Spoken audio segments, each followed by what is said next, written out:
कहते हैं कि दुनिया में मन सबसे ज्यादा शक्तिशाली चीज होता है। अगर किसी चीज को तुम पूरे मन से चाह लो तो तुम उसे हासिल कर सकते हो। ये मैं नहीं कहता, यह सभी महापुरुषों का कहना है। लेकिन अगर यह सत्य है, ये सच है, तो हम जो अपने मन से चाहते हैं वह हमें हासिल क्यों नहीं होता है? भाई, कोई भी इंसान अपने मन में तो दुख नहीं चाहेगा, लेकिन वो रहता तो दुखी है। हर इंसान अपने मन से तो कामयाब होना चाहता है, खूब पैसा कमाना चाहता है, लेकिन फिर भी वह कामयाब नहीं होता। भला ऐसा दुनिया में कौन इंसान होगा जो अपने मन में यह चाहेगा कि मैं नाकामयाब रहूं या मैं पैसा ना कमाऊं? सोचने की बात है। तो इसमें दो चीज निकल कर सामने आती है। या तो वह महापुरुष गलत थे जिन्होंने यह बात बोली कि मन से चाही हुई चीज हासिल हो जाती है, या फिर हम गलत हैं। आज की पोस्ट में मैं आपको जो कहानी बताने वाला हूं, उसमें आपको एक ऐसा मंत्र मिलेगा।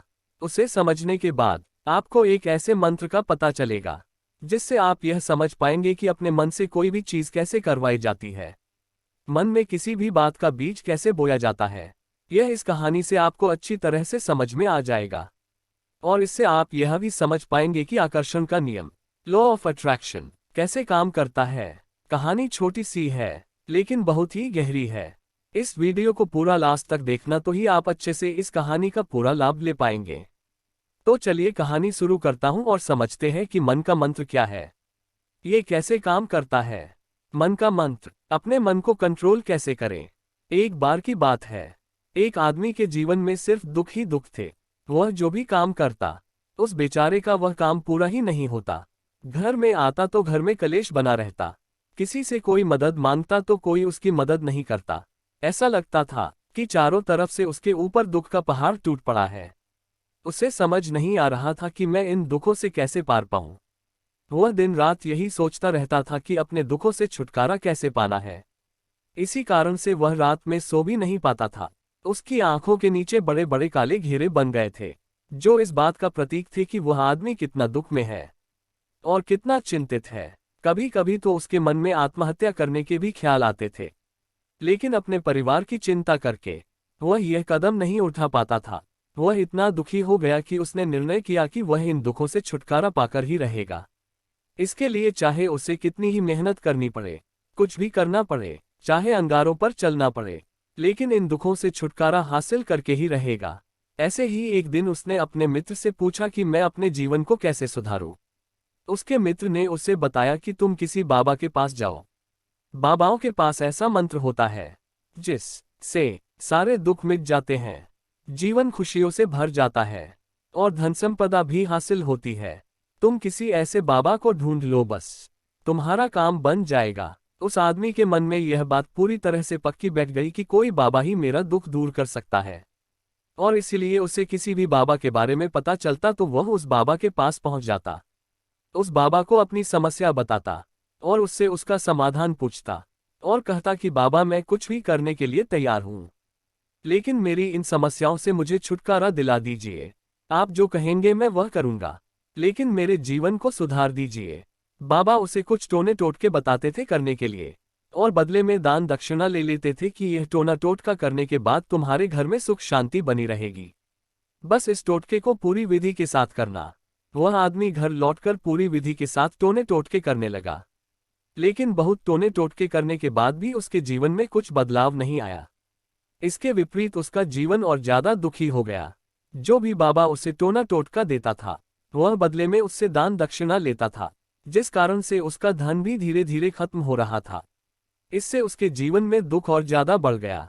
तब उसे लगा कि बाबाओं के पास जाने से तो मेरे जीवन में दुख कम होने की वजह बढ़ते ही जा रहे हैं, तो मुझे क्या करना चाहिए? बाबाओं के पास जाऊं या ना जाऊं? फिर एक दिन एक आदमी ने उसे बताया कि तुम अपने घर में किसी पंडित को बुलाकर हवन करवा लो। हवन होगा, घर शुद्ध हो जाएगा। कोई भी बुरी ऊर्जा होगी घर में तो वह घर से बाहर चली जाएगी। किसी पंडित को बुलाकर पूरे विधि विधान उसे मंत्र उच्चारण कराओ, हवन कराओ, जिससे घर में सुख शांति आए। उस आदमी के मन में यह बात बैठ गई और उसने एक पंडित को अपने घर पर बुलाकर हवन करवा दिया। हवन अच्छी तरह से संपन्न हुआ। बदले में पंडित ने भी अच्छी दान दक्षिणा ली और उसके बाद वह वहां से विदा हो गया। लेकिन कुछ दिनों के बाद उस आदमी को महसूस हुआ कि उसके जीवन में अभी भी कोई बदलाव नहीं आया है। अब वह आदमी पूरी तरह से दुखी हो गया और ज्यादा परेशान हो गया। अब तो उसे लगने लगा था कि मेरे जीवन में से दुख कभी खत्म ही नहीं होंगे, और यही सोच सोचकर उस आदमी का बुरा हाल हो गया था।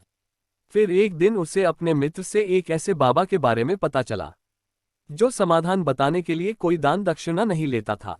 उस आदमी को लगा कि यह बाबा दूसरे बाबाओं की तरह नहीं हो सकता, क्योंकि यह तो दान दक्षिणा लेता ही नहीं, और अगर दान दक्षिणा नहीं लेता तो यह सच में कोई सिद्ध बाबा होगा। और यही सोचकर वह उस बाबा के पास पहुंच जाता है। जब वह आदमी वहां पर पहुंचता है तो वह बाबा ध्यान में बैठे हुए थे। यह देखकर वह आदमी वहीं पर चुपचाप बैठकर ध्यान से बाहर आने का उनका इंतजार करने लगा। थोड़ी देर बाद बाबा ने आंखें खोली तो सामने एक दुखी और परेशान युवक को बैठे देखा। उसकी आंखों के नीचे काले घेरे देखकर ही समझ गया कि यह आदमी अपने जीवन से कितना परेशान है। उसे संबोधित करते हुए बाबा ने पूछा कि बच्चा, क्या चाहते हो? बाबा के पास क्या लेने आए हो? उस आदमी ने कहा कि बाबा, मैं अपने जीवन से बहुत परेशान हूँ। मैंने इन दुखों को दूर करने के लिए बहुत सारे रास्ते अपनाए। मैंने हर वो तरकीब करके देखी जो किसी बाबा ने मुझे बताए, हर वो काम किया जो कोई भी इंसान ने मुझसे करने को कहा, लेकिन मेरे जीवन के दुखों में कोई कमी नहीं आई। परंतु बाबा, इसके विपरीत मेरे जीवन में दुखों में बढ़ोतरी हो गई है। मुझे समझ में नहीं आ रहा है कि मैं क्या करूं। कभी कभी तो मैं आत्महत्या करने की सोचता हूं, लेकिन मैं अपने परिवार की सोचकर मैं ये कदम नहीं उठाता हूं। मैंने आपके बारे में बहुत सुना है बाबा, और मैं बहुत उम्मीद के साथ आपके पास आया हूं। कृपया करके मुझे कोई ऐसा मार्ग बताएं जिससे मुझे अपने दुखों से छुटकारा मिल जाए। मैं अपने दुखों से छुटकारा पाने के लिए कुछ भी करने को तैयार हूं। आप मुझे कोई भी रास्ता बताएं, चाहे वह रास्ता कितना ही कठिन क्यों ना हो, मैं उसको पार करके रहूंगा। बाबा ने महसूस किया कि आदमी तो सच में बहुत परेशान है। बाबा ने उसकी बात सुनकर कहा कि बच्चा, दुखों को दूर करने के लिए मंत्र ऐसे ही नहीं मिलते हैं। मंत्र पाने के लिए कुछ करना पड़ता है। क्या तुम कुछ कर सकते हो? यह सुनकर पहले तो उस आदमी ने सोचा कि यह बाबा भी मुझसे दान दक्षिणा मांगेंगे, लेकिन और कोई रास्ता ना पाकर उस आदमी ने कहा, बाबा, आपको जितना भी दान दक्षिणा चाहिए मैं देने के लिए तैयार हूं, लेकिन आपका मंत्र सच्चा होना चाहिए, वह पूरा होना चाहिए, उसका फल मुझे मिलना चाहिए। उसके बाद जो भी आप दान दक्षिणा लेना चाहते हो मैं आपको दे दूंगा। बाबा ने कहा, दान दक्षिणा तो बहुत छोटी चीज है, मुझे वह नहीं चाहिए। इस पर वो आदमी सोच विचार करके बोला, तो बाबा, मैं अंगारों पर भी चलने के लिए तैयार हूँ, आप मुझे बस आज्ञा दीजिए। बाबा ने कहा कि अंगारों पर चलने वाली छोटी चीज मैं तुमसे नहीं कराने वाला हूँ। मैं जो तुमसे कराने वाला हूँ वह बहुत कठिन मंत्र है, उसे पूरा कर पाओगे तुम? उसने कहा, बाबा, आप मुझे बताइए तो सही, मुझे करना क्या होगा? मैं कुछ भी करने के लिए तैयार हूँ। इस पर बाबा ने उसे कहा कि यहाँ से जब तुम अपने घर जाओ तो रास्ते में अपने मन में यह दोहराते जाना कि मैं सुखी हूँ, मैं सुखी हूँ, मैं सुखी हूँ, मैं सुखी हूँ। बार बार अपने मन में यही दोहराना, और याद रहे जुबान पर यह नहीं आना चाहिए, यह सिर्फ मन में दोहराना है। यह सुनकर वो आदमी बोला, बाबा, बस इतनी सी बात, यह तो मैं चुटकी बजाते कर लूंगा, लेकिन इससे होगा क्या? बाबा बोले कि इस मंत्र को करके तो देखो, वैसे भी तुमने इतने बाबाओं के मंत्र किए हैं, तो इस मंत्र को भी करके देख लो। उस आदमी ने सोचा कि बाबा कुछ दान दक्षिणा तो ले नहीं रहे हैं और छोटा सा मंत्र है, इसे तो मैं कर ही लूंगा। वो आदमी बोला, ठीक है बाबा, मैं यह मंत्र जरूर करूंगा। और वो आदमी यह कहकर वहां से चलने लगा। लेकिन जैसे ही वह चलने लगा, पीछे से बाबा ने बोला कि बच्चा, एक बात याद रखना, जब तुम यह मंत्र अपने मन में दोहराना तो तुम्हारे मन में बंदर के विचार नहीं आने चाहिए, बंदर का ख्याल भी नहीं आना चाहिए, तो ही यह मंत्र सिद्ध होगा। आदमी बोला, मुझे तो आज तक बंदर का कोई विचार ही नहीं आया, तो अब क्यों आएगा? आप चिंता मत करिए बाबा, मैं बस मन में यही दोहराऊंगा कि मैं सुखी हूँ, मैं सुखी हूँ, मैं सुखी हूँ। इसके अलावा बंदर का कोई भी विचार मेरे मन में नहीं आएगा। यह कहकर वह आदमी वहां से चल देता है। वह आदमी अपने मन में मैं सुखी हूँ, मैं सुखी हूँ, यह ही दोहराता हुआ थोड़ी दूर ही चला था कि उसके मन में अचानक बंदर का ख्याल आ गया। बंदर का ख्याल एक बार आया और चला भी गया, लेकिन उस आदमी ने सोचा, आज तक तो मुझे बंदर का कोई भी विचार नहीं आया, यह आज बंदर का विचार क्यों आ गया? और ऐसे करके उसने उस बंदर के विचार को पकड़ लिया और यह भूल गया कि मुझे क्या मंत्र दोहराना है, और वह बंदर के बारे में सोचने लगा। जब थोड़ी देर बाद फिर से उसे होश आया तो वह फिर से अपना वही मंत्र दोहराने लगा जो बाबा ने उसे बताया था, मैं सुखी हूँ, मैं सुखी हूँ, मैं सुखी हूँ। लेकिन अचानक से उसे एक बंदर दिखाई दिया और यह देखकर फिर से उसके मन में बंदर का विचार उठ गया, और यह देखकर वह इस विचार को बाहर फेंकना चाहता था, और वह चाहता था कि मेरे अंदर किसी तरह से बंदर का विचार ना आए, लेकिन उसे तो सामने बंदर ही दिखाई दिया। ऐसे ही जद्दोजहद करते करते घर पर पहुंचा, और घर पर पहुंचने के बाद अपनी पत्नी को कहा कि हे बंदरिया, मुझे खाने में बंदर परोस दो। और जब उसे एहसास हुआ कि उसने क्या बोल दिया तो वह अपने बाल नोचने लगा और दीवारों में सर मारने लगा कि आज तक मुझे बंदर का कोई भी विचार नहीं आया, और आज मुझे यह क्या हो गया है कि मुझे हर जगह बंदर ही बंदर नजर आ रहे हैं। यह कैसी माया है। यही सोचकर वह आदमी रात भर सो नहीं पाया। रात भर करवटें बदलते रहा और सुबह उठकर सीधे उसी बाबा के पास पहुंच गया और उसके चरणों में गिरकर कहा, बाबा, पता नहीं क्या चमत्कार हो रहा है। आज तक मुझे बंदर का कोई विचार नहीं आया, लेकिन कल से जब से आपने मुझसे कहा कि बंदर का विचार नहीं आना चाहिए, तब से मुझे हर जगह बंदर ही बंदर नजर आ रहे हैं। उस आदमी ने कहा कि बाबा, मुझे तो आपके पीछे पेड़ पर बैठा बंदर केले खाते हुए दिखाई दे रहा है। यह हो क्या रहा है बाबा? यह सुनकर बाबा हंसने लगे। हा हा हा हा हा हा हा हा, बच्चा, ये तेरे मन का जाल एक ऐसा जाल है जिसे समझ पाना इतना आसान नहीं है। बंदर तो तुम्हारे रास्ते में पहले भी आते थे।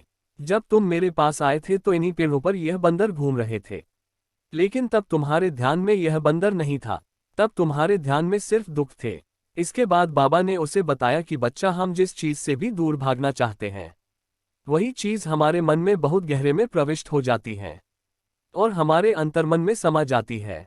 असल में हम जिस चीज से छुटकारा पाना चाहते हैं, उससे छुटकारा इसीलिए पाना चाहते हैं कि वह हमारे साथ बहुत गहरे से जुड़ी हुई है, और हम जितना ही उससे छुटकारा पाना चाहते हैं, वह उतनी ही गहरी हमारे मन में बैठती चली जाती है और आखिरकार हमारे अंतर्मन में छा जाती है। ऊपर से तो हम चाहते हैं सुखी होना कि मैं सुखी हूँ, सुखी हूँ। हमारे होंठ भी यही बोलते रहते हैं, लेकिन हमारे मन में दुख समाये होते हैं। हमारे विचारों में, हमारे मन में दुख ही दुख दिखाई देते हैं। इसीलिए अपनी जुबान से बार बार यह बोलने से कि मैं सुखी हूँ, मैं सुखी हूँ, मैं सुखी हूँ, हम सुखी नहीं होंगे जब तक यह मंत्र हमारे अंतर्मन में प्रविष्ट नहीं होगा। इस पर उस आदमी ने पूछा कि बाबा, लेकिन ये मंत्र हमारे अंतर्मन में प्रविष्ट कैसे होगा? यह सुनकर बाबा ने कहा कि बच्चा, अपने दुखों से लड़ना बंद कर दो। जब तक तुम अपने दुखों को दूर करने की सोचते रहोगे, तब तक वो दुख तुमसे चिपके रहेंगे, तब तक वो दुख तुम्हारे अंतर्मन पर अपना राज बनाए बैठे रहेंगे। और जिस दिन तुम उन दुखों के बारे में सोचना ही छोड़ दोगे, उन दुखों से छुटकारा ही नहीं पाना चाहोगे, उसी दिन से तुम्हारे जिंदगी से दुख गायब हो जाएंगे। क्योंकि किसी भी चीज से छुटकारा पाने के लिए हमें उस चीज के बारे में सोचना पड़ता है, और हम जितना ही उस चीज के बारे में सोचते हैं, वह उतनी ही गहरी हमारे मन में प्रविष्ट होती चली जाती है। हम अधिकतर समय दुखों के बारे में ही सोचते हैं। हम यही सोचते हैं कि हमारे जीवन में दुख है और हमें इससे छुटकारा पाना है। इसी वजह से बार बार सोचने से वो दुख हमारे अंतर्मन में प्रविष्ट हो जाते हैं और हमें एहसास भी नहीं होता। इसीलिए अगर तुम दुखों से छुटकारा पाना चाहते हो तो दुखों से छुटकारा पाने के बारे में सोचना छोड़ दो, तुम्हें दुखों से छुटकारा मिल जाएगा।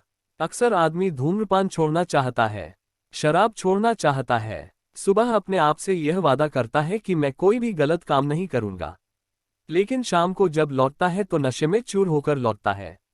ऐसा क्यों होता है? जो हम सोच रहे हैं वह पूरा कर ही नहीं पा रहे हैं। असल में हम उस चीज को बहुत ज्यादा तवज्जो दे रहे हैं, उस चीज को बहुत ज्यादा अहमियत दे रहे हैं। जब भी हम उस चीज को छोड़ने के बारे में सोचते हैं तो हम उसकी इम्पोर्टेंस यानी कि विशेषता और ज्यादा बढ़ा देते हैं। हमारा मन उस चीज के बारे में जितना ज्यादा सोचेगा, शराब या धूम्रपान छोड़ने के बारे में जितना ज्यादा सोचेगा, हमारा मन उतना ही उस चीज के पीछे ज्यादा भागेगा। हमें उस चीज से लड़ना नहीं है, बल्कि बिना सोचे गुजर जाना है। और अगर हम इस मंत्र को समझ लेते हैं तो हम अपने जीवन में जो भी पाना चाहते हैं उसे अपने अंतर्मन में डाल सकते हैं, और एक बार वो लक्ष्य हमारे अंतर्मन में बैठ जाता है तो फिर सफलता पाने में कोई समस्या नहीं आती, कोई दिक्कत नहीं आती।